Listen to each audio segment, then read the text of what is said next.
Artis Gisela Anastasia ditetapkan sebagai tersangka dalam kasus video porno mirip dirinya. Pengadilan Negeri Jakarta Selatan mencabut surat perintah penghentian penyidikan kasus dugaan cat mesum Rizik Syihab. Alat mendeteksi COVID-19 lewat hembusan nafas buatan anak bangsa siap dipasarkan.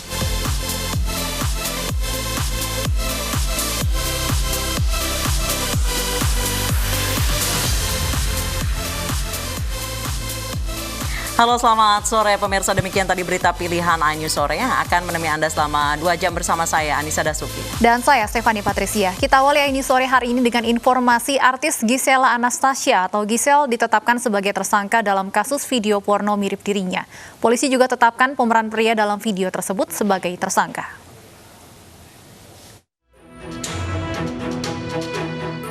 Artis Gisela Anastasia atau Gisel menjadi tersangka dalam kasus dugaan video porno yang mirip dirinya.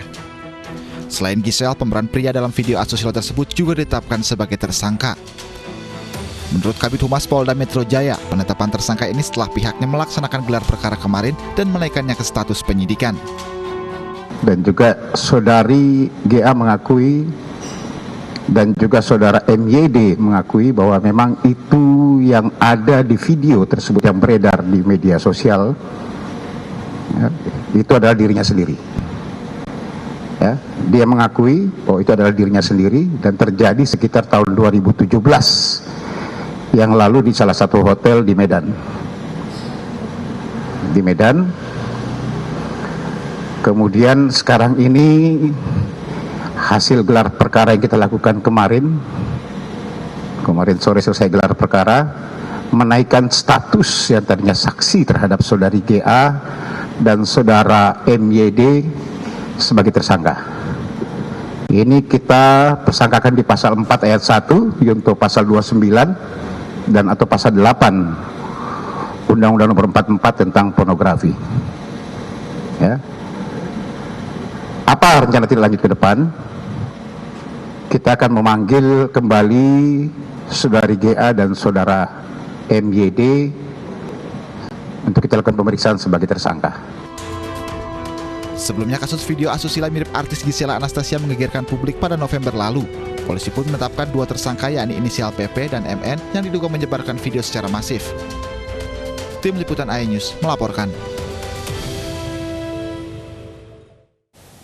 Pengadilan Negeri Jakarta Selatan mencabut surat perintah penghentian perkara atau SP3 atas kasus dugaan cat mesum dengan tersangka Rizik Syihab. Atas putusan itu, Polda Metro Jaya diminta kembali menyelidiki kasus tersebut.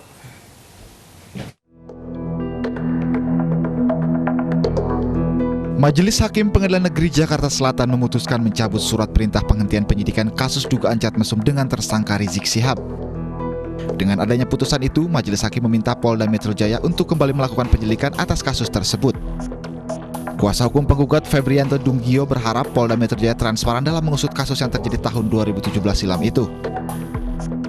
Dan kita meminta kasus ini, khususnya Polda Metro Jaya, biar bisa transparan untuk semuanya.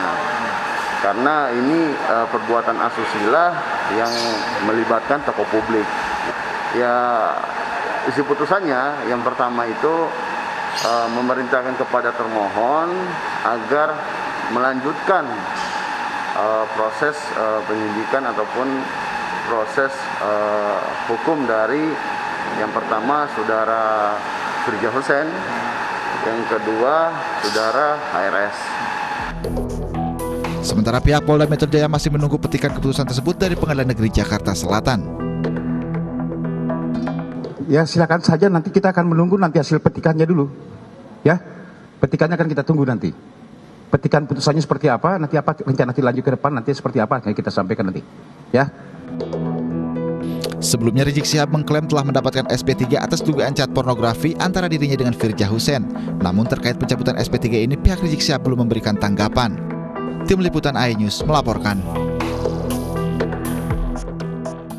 Dan pemirsa, untuk mengulas mengenai pencabutan SP3 kasus dugaan chat mesum Rizik Syihab, sudah ada bersama kami kuasa hukum Rizik Syihab Aziz Yanuar, dan kami juga tengah berupaya menghubungi kuasa hukum penggugat Abi Febrianto Dunggio, namun belum bisa bergabung untuk saat ini. Saya ke Pak Aziz terlebih dahulu. Pak Aziz, tanggapan Anda, kasus yang sudah di SP3 selama 2 tahun, akhirnya SP3-nya dicabut. Tanggapan Anda? Ya, kita di sini yang pertama melihat perkara tersebut nomor 151 ya. Sedangkan kami dari kuasa tim advokasi Habib Rizik Syihab sudah mengajukan pra-peradilan nomor 150 pada 15 Desember yang lalu. Jadwal sidang 4 Januari dan kita baru menerima relasinya baru hari ini tadi di kantor. Baik, ini pra-peradilan untuk kasus yang mana, Pak? Kasus kerumunan. Kita pra-peradilan di Jakarta Selatan, nomornya 150. Sedangkan tadi yang pra-peradilan yang sebelum yang dimaksud ini, yang dimaksud dalam perkara chat fake tadi, itu 151. Jadi kita melihat ini ada apa? Yang 150 belum diproses, baru sidang nanti tanggal 4, yang 151 sudah ada putusannya. Itu yang pertama. Yang kedua, kita menduga ini adalah bentuk kepanikan ya, atas pengungkapan lebih masif ya, atas terduga dugaan pembantaian terhadap 6 syuhada. Artinya ini ada upaya-upaya pengkaburan atau menenggelamkan isu, atau dugaan kalau bahasa intelijen itu deception ya. Deception ini kita melihat ada perkara di Megamendung yang PTPN, kemudian perkara yang barusan ini yang fake chat, kemudian pra-peradilannya atas SP3 tersebut dikabulkan oleh PN Jakarta Selatan. Kita melihat ini sangat kuat ya nuansa dugaan untuk pengkaburan isunya, demikian.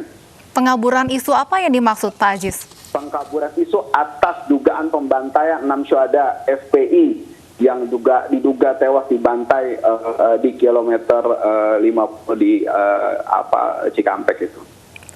Baik, kemudian salah satu alasan kasus ini di SP3 karena polisi belum bisa menemukan sosok yang mengunduh konten chat tersebut ke internet, Pak. Sejauh ini apa sudah pernah berkomunikasi dengan pihak penggugat SP3 ini? Belum. Kita baru dengar ini, baru tahu ini.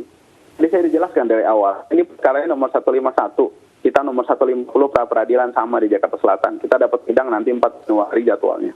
Baik, Bapak tahu kapan kira-kira penggugat ini mengajukan ke pengadilan terkait pembatalan gugatan ini? Tidak ada informasi soal itu. Baik, apakah Rizik Syihab sendiri sudah mengetahui mengenai hal ini? Tanggapannya seperti apa, Pak Aziz? Belum, besok saya baru akan berkomunikasi rencana. Anda melihat ada upaya menjatuhkan secara sengaja begitu dengan bermunculannya kasus-kasus ini?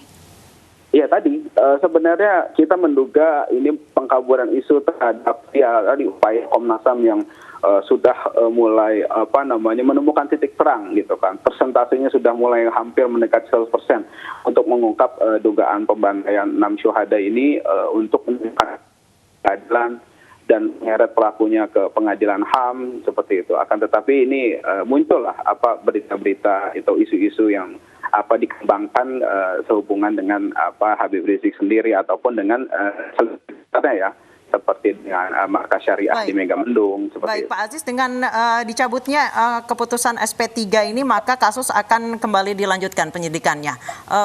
Dari Anda sendiri apa langkah selanjutnya? Ya, kita masih akan berkonsolidasi dengan pihak prinsipal ya, kemudian dengan tim kuasa hukum lainnya. Nanti kita akan berdiskusi lebih lanjut terkait ini dan kita belum memutuskan apapun terkait ini. Baik, sejauh ini apakah juga akan mengajukan pra-peradilan lagi mungkin? Iya, kita akan pra-peradilan atas perkara tersangkanya Habib Rizik Syihab di kerumunan Megamendung. Baik, kalau yang untuk ini belum ya Pak ya? Kita baru tahu kan ini. Jadi kita belum ada rencana apa untuk perkara ini. Baik, terima kasih Pak Aziz Yanuar sudah bergabung bersama kami di iNews Sore. Pemirsa, beredarnya percakapan berkonten pornografi yang melibatkan Rizik Syihab menggegerkan publik Januari 2017 silam. Usai mangkir dari pemeriksaan polisi karena berada di Arab Saudi, polisi menetapkan Rizik Syihab sebagai tersangka. Namun pada Juni 2018, polisi menghentikan penyidikan dengan alasan pengunggah percakapan belum ditemukan.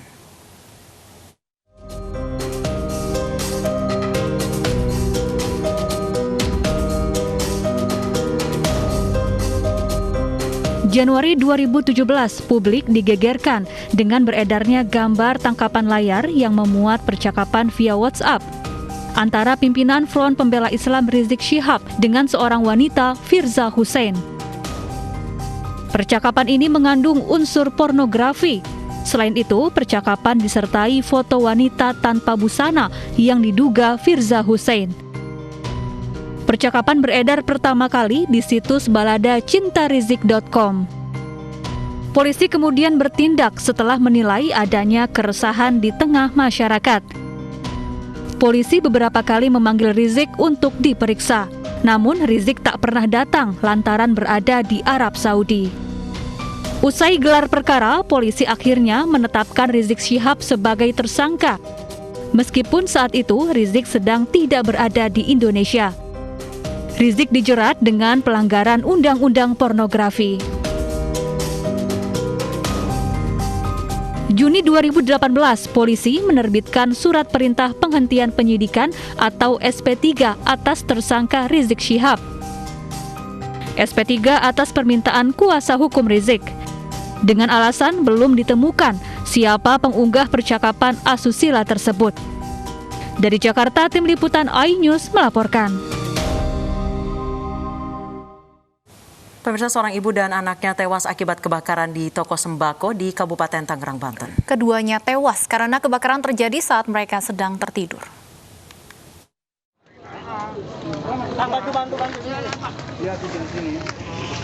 Seorang ibu dan putrinya yang masih berusia 4 tahun tewas dalam kebakaran sebuah toko sembako di Kecamatan Kresek, Kabupaten Tangerang, Banten.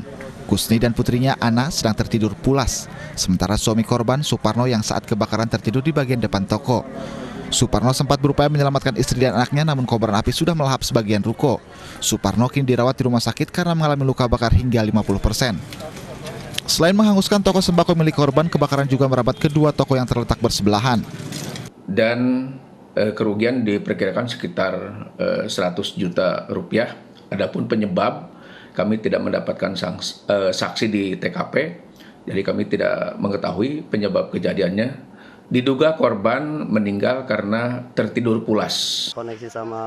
Kebakaran 3 ruko ini terjadi pada Selasa dini hari. Warga sekitar yang mengetahui kejadian langsung mencoba memadamkan api dengan peralatan seadanya. Api baru dapat dipadamkan setelah 1 unit mobil pemadam kebakaran dari Kabupaten Tangerang diterjunkan ke lokasi. Dari Tangerang, Banten, Aimarani, iNews melaporkan. Pemirsa, akibat tingginya curah hujan dan jebolnya sejumlah tanggul, banjir melanda 4 kecamatan di Kabupaten Gresik. Ratusan warga korban banjir menolak mengungsi dan memilih bertahan di rumahnya.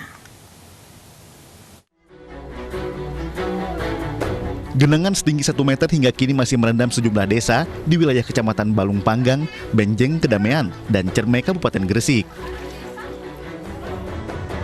Selain merendam pemukiman warga, banjir akibat meluapnya Sungai Lamong juga merendam sejumlah fasilitas umum, di antaranya Pasar Desa Bulurejo, Kecamatan Benjeng, Kabupaten Gresik. Akibat banjir, aktivitas pedagang pasar lumpuh total dan pedagang memilih selamatkan barang dagangan agar tidak hanyut terbawa banjir. Ratusan warga korban banjir juga menolak mengungsi. Mereka memilih bertahan di rumahnya untuk menjaga harta benda mereka, karena khawatir banjir susulan datang lagi. Tingginya curah hujan dan jebolnya sejumlah tanggul menyebabkan banjir kian meluas, menggenangi 4 wilayah kecamatan di Kabupaten Gresik. Ini dari sebelumnya, Pak?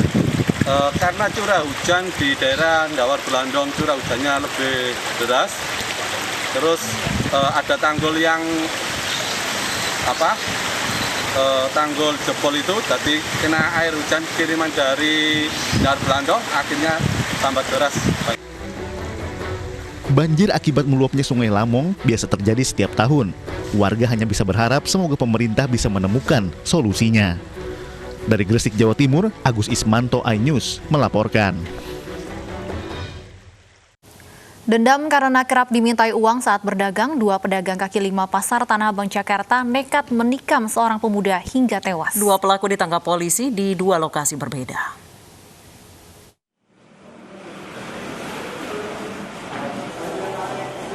Tersangka I dan A, pedagang kaki lima yang biasa berjualan di kawasan Pasar Tanah Abang ini ditangkap polisi lantaran ulahnya nekat menghabisi nyawa seorang pemuda.